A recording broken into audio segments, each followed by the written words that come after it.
கடந்த வாரம் கொடைக்கானல் மலை அடிவாரத்திலிருந்து அழுகிப்போன ஒரு உடலை கைப்பற்றியது காவல்துறை. அவர் யார், எந்த ஊர் என விசாரணை தொடங்கிய போது மதுரை சின்ன சுக்கி குளத்தைச் சேர்ந்த ஜமால் முகமது என்பவர்தான் கொலையானது என தெரிய வந்தது. ஜமால் முகமது ஒரு வாரத்திற்கு முன்புதான் காணாமல் போயிருந்தார். என்ன நடந்தது? மதுரை தல்லாகுளம் காவல் நிலையம் முக்கியமான சிலரை கைது செய்து வைத்திருப்பதாக தகவல் வரவே வழக்கு குழுவும் அங்கு ஆஜராகியிருந்தது.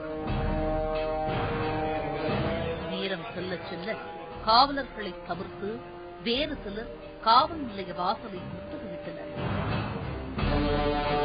அவர்கள் தங்கள் கைகளை நீட்டியபடி கேமராவை மறைக்க முயற்சித்துக் கொண்டிருந்தனர்.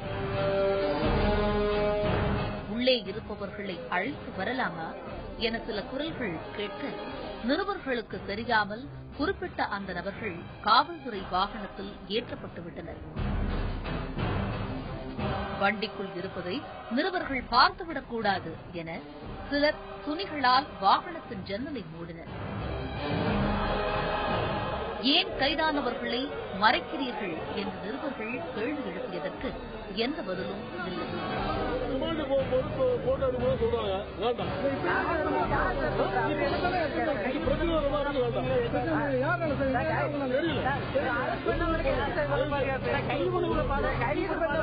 தல்லாகுளம் போலீசாரால் கைது செய்யப்பட்டவர்கள் முன்னாள் அமைச்சர் திண்டுக்கல் பெரியசாமியின் மகள் இந்திரா மற்றும் அவரது உறவினர்கள் பழனிவேல், உமாராணி ஆகியோர் என்பதால்தான் இத்தனை பரபரப்பு.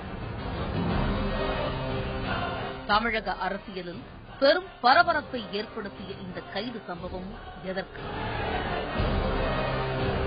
குறிப்பாக 2 பெண்கள் கைது செய்யப்படும் அளவுக்கு விஷயம் தீவிரமானது ஏன்? மதுரை வீதிதோறும் சிபிஐ விசாரணை கோரும் போஸ்டர்கள் சுவர்களை ஆக்கிரமித்து உள்ளன. இந்த கோரிக்கைக்கும் கைதானவர்களுக்கும் சம்பந்தம் இருக்குமா? பதில்களை தேடியது வழக்கு குழு. மதுரை சின்ன சுக்கி குளத்தை சேர்ந்தவர் ஜமால் முகமது. அலாவுதீன் ராவுத்தர் தர்ம அறக்கட்டளையின் டிரஸ்டியாக இருந்து வந்தார். கடந்த 31ஆம் தேதி வீட்டிலிருந்து புறப்பட்ட ஜமால் முகமது அதன் பிறகு வீடு திரும்பவில்லை. 31ஆம் தேதி மார்னிங் காலையில 8 மணிக்கு வீட்டை விட்டு பிறப்புறாங்க. பிறப்பிட்டு இந்த மாதிரி கோயிலுக்கு போயிட்டு வரேன், கட்டக்குடி கோயிலுக்கு விசேஷம் போயிட்டு வரேன்னு சொல்லிட்டு பிறப்புறாங்க. 1ஆம் தேதி இரவு என்னுடைய மச்சானுடைய மனைவி எங்களுக்கு போன் அடிச்சு வராங்க. இந்த மாதிரி எங்க மச்சான காணோம், எங்க இருக்குது, அதெல்லாம் போன்ல உளறி பேசுறாங்க, பயமா இருக்கு அப்படின்னு சொல்றாங்க. உடனே என் பையன் வந்து கால்ல இது போன்ல கூப்பிட்டாங்க. ஃபுல் ரிங் போகுது. ஃபுல் ரிங் போயிட்டோன்னா உடனே என்னுடைய ரூம்ல வந்து தட்டி கேட்கிறாரு, அப்பா இந்த மாதிரி வந்து மாமாவுக்கு ஃபுல் ரிங் போய் கட்டுது, மாமி போன் பண்ணி அழுகுறாங்க சொன்ன. நான் வந்து உடனே நான் ரிங் போடுறேன். ரிங் போட்டா ஃபுல்லா கட் ஆயிருக்கு. கட் ஆகுது. 1ஆம் தேதி நைட்டு காலையில 2ஆம் தேதி மார்னிங் அது நடந்தது. ஒன்று நாங்க நேரம் போய் மச்சா வீட்டுக்கு போய் என்னமா நடந்துச்சு என்னன்னு கேட்கும்போது அவங்க என்ன சொல்றாங்க, என்னன்னு தெரியல, நைட்டு போன் பண்ணாங்க, போன் பண்ணிட்டு போன் கட் ஆயிடுச்சு, அதனால எனக்கு பயமா இருக்கு, தேடி பார்ப்போம். உடனே எங்க உறவினர்கள் பூரா போய் தேடி பார்க்கிறோம். ஜமால் முகமது காணாமல் போனது குறித்து தல்லாகுளம் போலீசில் புகார் செய்யப்பட்டது. காவல்துறையினர் ஜமால் முகமதுவை தேட ஆரம்பிக்க அவரது குடும்பத்தினரும் அவர் போன இடங்களை தேடி அவரை கண்டுபிடிக்க முயன்றனர். அப்போது பூங்குடி என்ற இந்த பெண் ஜமால் முகமதுவை சந்தித்த தகவல் வெளியாகிறது. யார் இந்த பூங்குடி? ஜமால் முகமது இந்த பெண்ணை ஏன் சந்திக்க வேண்டும்? அப்புறம் நாங்க கொஞ்சம் எல்லாமே டிரான்ஸ்பர் பண்ண போகும்போதுல கட்டக்குடி கோயிலுக்கு அடிக்கடி போவார். அங்க ஒரு தர்மகர்த்தா, ஒரு ட்ரஸ்டியுடைய தலைவர். வருஷம் அந்த கட்டக்குடி கோயிலுக்கு இவர் சொந்த காசுல இருந்து 3 லட்சம் 5 லட்சம் வரையும் செலவழிப்பாரு. இது போல எம்கே அலாவுதீன் ட்ரஸ்ட்ல இருந்தும் செலவழிப்பாங்க. இந்த ட்ரஸ்ட் தலைவர் வரும் ஜமால் முகமது, ஹாஜி ஜமால் முகமது. இருந்தாலும் பாரம்பரியமா எங்க மாமனார் இருந்தாங்க, காஜா மொய்தீன், அதுக்கு முன்னோடிகள் இருந்தாங்க. வாரிசுகிறாரோ அந்த கோயிலுக்கு நாங்க தர்மகர்த்தா இருந்ததுனால அதுக்கு ஃபுல்லா செலவழிச்சு அந்த கோயிலுக்கு அந்த ட்ரஸ்ட்ல எழுதியிருந்தாங்க. தினமும் காலையில பூஜை செய்யறதுக்கு நாங்க செலவழிக்கணும், வருஷம் அந்த இதுக்கு கும்பாபிஷேகம் இதுக்கு நடக்கிறதுக்கு அதுக்கு மௌலது அந்த கோயில்ல போய் மௌலது ஓதணும்னு எழுதிட்டாங்க. அஜர்த்த 10 பேர்த்த கூட்டு போய் அந்த கோயில்ல போய் மௌலது ஓதி வருஷம் நாங்க இந்த வருஷமா மச்சான் செஞ்சுக்கிட்டே வர்றாங்க. அப்படி இருக்க அந்த அப்பா அங்க ஒரு பொம்பளைய கூட்டு ஜோசியை பார்த்தா அவங்க தகவல் சொல்றாங்க. அந்த பூங்கொடிங்கிற பொண்ணை கூட்டு வந்தாங்க, அவங்க ஜோசியை பார்த்தாங்க. அதுல அட்ரஸ் கூட கொடுத்துட்டு போகுது அந்த அம்மா, என்னுடைய பேர் பூங்கொடி, நான் திருப்பவனத்துல இருக்கேன் சொல்லிட்டு போயிருது. பூங்கொடி பற்றிய தகவல் காவல்துறைக்கு தெரிவிக்கப்பட 6ஆம் தேதி சங்கர் என்பவர் சரணடைகிறார். அவர் காவல்துறையிடம் ஜமால் முகமது கொல்லப்பட்டு விட்டார் என்ற தகவலை கூறுகிறார். 6ஆம் தேதி சங்கருங்கிறவர் சரணடைகிறாரு. சரணடைஞ்சாக்க போலீஸ்ல போய் கேட்கிறோம், சார் இந்த மாதிரி சரணடைஞ்சிருக்கா, என்ன சரணம் இல்ல, அவன் முன்னுக்கு போறேன் நான் சொல்றேன், அதனால மச்சான் உயிரோட இருக்காரு, நீங்க கவலைப்படாதீங்கன்னு சொல்றாங்க. இன்ஸ்பெக்டர் இளவரசு, ஏசி நடராஜ் அவங்க எல்லாம் சொல்றாங்க, முன்னுக்கு முன் முரணா சொல்றாங்க, நீங்க பயப்படாதீங்க, மச்சான் உயிரோட வந்துருவாரு, இல்ல அவங்க அவங்க டவர் லொகேஷனா மதுரையில் இருக்க மாதிரிதான் காமிச்சதுன்னு சொல்றாங்க. அதை நம்பி நாங்க சனிக்கிழமை 6ஆம் தேதி நடந்தது ஈவினிங் பேப்பர்ல பூராமே நியூஸ் பேப்பர் எல்லாமே வருது, இந்த மாதிரி ஜமால் முதல் கடத்தி கூட செஞ்சோம். இதற்கிடையே ஜமால் முகமது குடும்பத்தினர் ஜமால் முகமதுவை தேடி கொடைக்கானல் புறப்படுகின்றனர். கொடைக்கானலில் 2 நாட்களுக்கு முன்புதான் சாலையில் ஏதோ ஒன்று எரிக்கப்பட்ட தடயமும் அதனை அடுத்து அந்த பகுதியில் துர்நாற்றம் வருவதையும் கண்டுபிடிக்கிறது காவல்துறை. இதையடுத்து யாராவது கொலை செய்யப்பட்டு மலையில் இருந்து தூக்கி வீசப்பட்டிருக்கலாம் என கருதிய காவல்துறை அந்த உடலை தேடி மீட்க முயற்சிக்கிறது. நீண்ட முயற்சிக்கு பிறகு கைமேல் பலன்.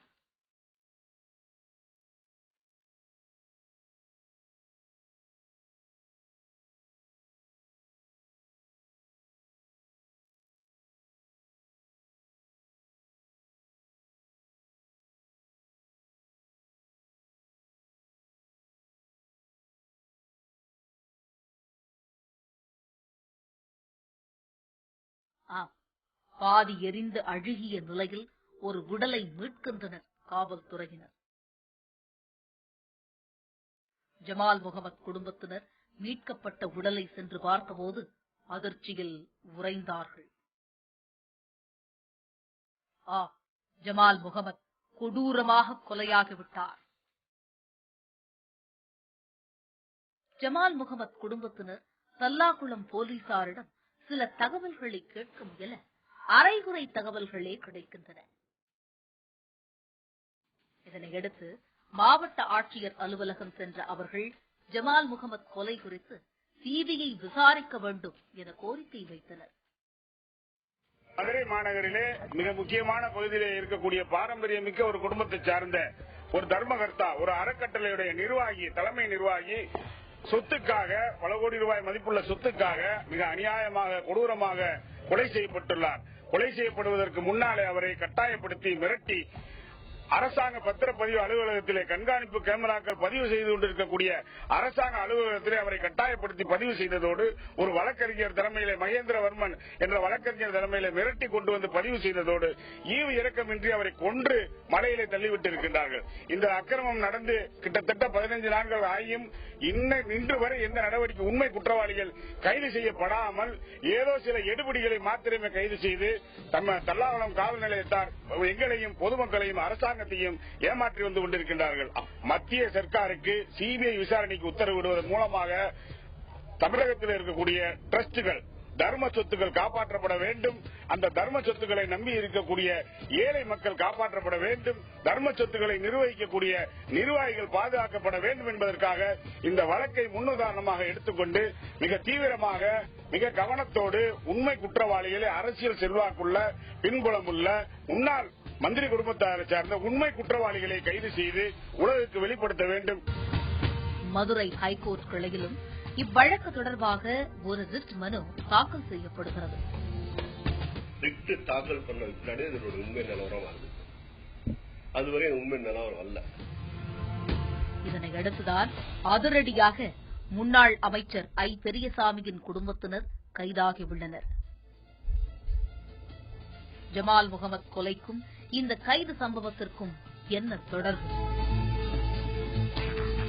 ஜமால் முகமது டிரஸ்டியாக உள்ள அலாவுதீன் டிரஸ்டுக்கு சொந்தமாக சுமார் 1.5 ஏக்கர் நிலம் புதுஜெயில் ரோட்டில் உள்ளது. இந்த நிலத்தை கணேசன் என்பவர் பராமரித்து வந்த நிலையில் நிலத்தில் தனக்கும் பங்கு வேண்டும் என கணேசன் கோர்ட்டில் வழக்கு தொடர்கிறார். ஒரு கட்டத்தில் கணேசன் வழக்கறிஞர் மகேந்திரன் என்பவரிடம் விவரத்தை கூற நிலத்தை அபகரிக்க திட்டம் தீட்டப்பட்டதாக சொல்லப்படுகிறது. அதன்படி ஜமால் முகமது கடந்த 31ஆம் தேதி பூங்குடியின் உதவியால் கடத்தப்படுகிறார். பூங்குடின்னு ஒரு லேடி ஒன்று அரெஸ்ட் பண்ணி அப்புறம் 4ஆம் தேதி 5ஆம் தேதி அந்த லேடி கிட்ட இருந்து ஒரு ஸ்டேட்மெண்ட் வாங்குறாங்க. அதுல தான் தெரியுது இவர் கடத்தப்பட்டிருக்காரு. அது மட்டும் இவர் ஏதோ ஒரு அலுவலாக போயிட்டு இருந்தா ஆனாலும் தெரியாம தான் இருந்தோம்.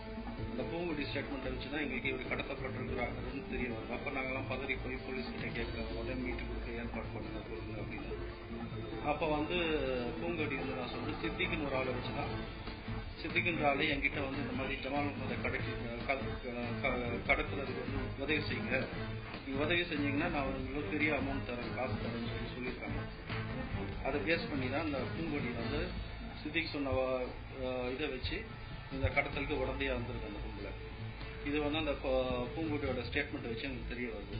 சித்திக்கு இதே தல்லாங்குளம் ஸ்டேஷன்ல ஒரு கடத்தல் இதுல அவர் இன்வால்வ் ஆயிருக்காரு. மகேந்திரவர்மன்ற அட்வொகேட் சொல்லி ஒரு கடத்தல் நடந்திருக்கு. அது அக்யூஸ்டா ஏற்கனவே இந்த தல்லாங்குளம் ஸ்டேஷன் அவருக்கு வழக்கு இருக்கு. அந்த வழக்குல இவர் குற்றவாளியா இது பண்ணி பெயில வெளியே வந்திருக்காரு. அந்த வழக்குல மகேந்திரவர்மன் ஆஜராகும் போது இவர்கிட்ட இன்னொரு வழக்கு இருக்கு, இன்னொரு ஜமால் முகமது ஒருத்தர் இருக்காரு. அவரை நீ இந்த மாதிரி கடத்திட்டு கொடுத்தீங்கன்னா அவனுக்கு பெரிய அமௌண்ட் தரேன், ஏற்கனவே கடத்தினதுக்கு ஒரு ஸ்கார்பியோ கார் இது பண்ணிருக்காரு, கிஃப்ட் பண்ணிருக்காரு சித்திக் ஸ்டேட்மெண்ட்ல வருது. ஜமால் முகமது கடத்தப்பட்ட நிலையில் மதுரை அரசரடி ரோட்டில் உள்ள சார்பதிவாளர் அலுவலகத்தில் கடந்த 1ஆம் தேதி பழனிவேல் என்பவருக்கு 5 சென்ட் நிலமும், பழனிவேலின் மனைவி உமாராணி பெயரில் 5 சென்ட் நிலமும், இந்திரா பெயரில் 10 சென்ட் நிலமும் பதிவு செய்யப்பட்டதாக சொல்லப்படுகிறது. நிலத்தின் மீதமுள்ள பகுதி கணேசன் பெயருக்கு பவர் வாங்கப்பட்டதாகவும் கூறப்படுகிறது. டாக்குமெண்ட் பதிஞ்சிருக்காங்க. மொத்தம் 1 ஏக்கர் 64 சென்ட்ல நடு மையம் சொல்லி 20 சென்ட பெரியசாமி மக அவங்க சகல எல்லாருமே வாங்கியிருக்காங்க. அதோடைய உள்கருத்து என்னன்னு தெரியல. ஒரு இடம் வாங்குறோம்னா ஒரு ஓரமா வாங்கலாம், இல்ல பாதை இருக்கான்னு பார்த்தாங்களாம். இந்த 1 ஏக்கர் 64 நடு மையம் சொல்லி 20 சென்ட் பதியிருக்கக்கூடிய உள்கருத்து எங்களுக்கு தெரியல. இந்த நிலையில் செப்டம்பர் 2ஆம் தேதி ஜமால் முகமது கொல்லப்படுகிறார். அவரது உடல் கொடைக்கானல் மலையில் வீசப்படுகிறது. இந்த வழக்கில் கைதாகியுள்ள சித்திக் என்பவர் ஜமாலை வெளியே விட்டால் ஆபத்து என கருதி கொலை செய்து விட்டதாக வாக்குமூலம் கொடுத்துள்ளார். நான் பெல்ட்டை வச்சு கழுத்தை இறுக்கி கொண்டேன்னு சொல்றாங்க. இது திண்டுக்கல் லொகேஷன் காமிக்கிறாங்க. திண்டுக்கல்ல மில்லு இருக்கு. 1ஆம் தேதி நைட்டு 31ஆம் தேதி நைட்டு வந்திருக்காங்க. 30ஆம் தேதி கடத்தி போகுது. என்னுடைய இது என்ன திண்டுக்கல் மில்லுல வச்சிருப்பாங்க நான் சந்தேகப்படுறேன். ஆனா உண்மையான நிலவரம் எனக்கு தெரியாது. சம்பவம் நடந்த 23 நாட்கள் கழிந்த நிலையில் ஐ பெரியசாமியின் மகள் உட்பட உறவினர்கள் கைதாகியுள்ளனர். வழக்கறிஞர் மகேந்திரன் இன்னமும் தலைமறைவாக உள்ளார். இந்த வழக்கின் உண்மை சம்பவங்கள் வெளிவர சிபிஐ விசாரணை தேவை என இன்னமும் வலியுறுத்துகின்றனர் ஜமால் முகமதுவின் உறவினர்கள்.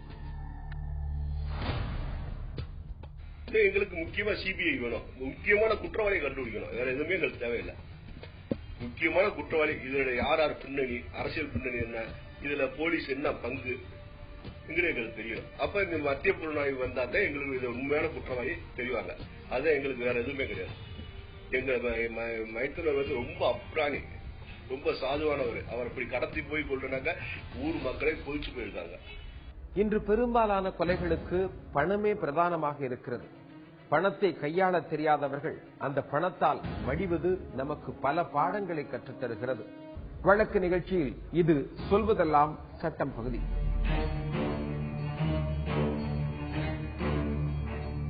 தங்கத்தோட விலை தொடர்ந்து குறைந்து வருவது நமக்கு தெரியும். ஆனால் வெளிநாடுகளை விட நம் நாட்டில் தங்கத்தினுடைய விலை அதிகமாகவே விற்கப்படுது.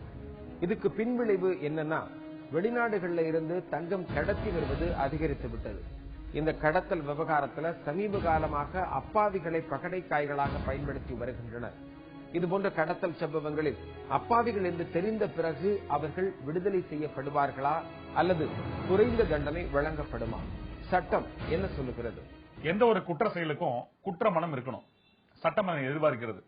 அதாவது தான் செய்யக்கூடிய ஒரு செயலானது அது சட்டத்தால் தண்டிக்கக்கூடிய ஒரு குற்றம் அப்படிங்கறது தெரிஞ்சிருந்து அது உடந்தையாக செயல்பட்டாலும் சரி, உறுதுணையாக இருந்தாலும் சரி, இல்ல நேரடியாக அந்த வழக்கில ஏதேனும் வகையில சம்பந்தப்பட்டிருந்தால் சட்டம் அதனை பொறுத்த வரைக்கும் சம்பந்தப்பட்ட நபர்களை ஒரு குற்றம் சாட்டப்பட்ட நபர்களாக அந்த குற்றத்தை அவங்க புரிஞ்சிருக்காங்கன்றதான் பார்க்கிறது. ஆனாலும் ஒரு வேலையை செய்யும் பொழுது, உதாரணத்திற்கு தங்கம் கடத்தும் ஒரு விஷயமா இருக்கக்கூடிய பட்சத்துல அதுல தங்கம் கடத்தக்கூடிய அந்த செயலை செய்பவர் ஒருவரோ பலரோ இருக்கிறாங்க. ஆனா அவங்க அதற்காக ஆட்களை நியமித்து இல்லைன்னா ஒரு ஆள்கிட்ட அந்த பொறுப்பை ஒப்படைக்கிறாங்க.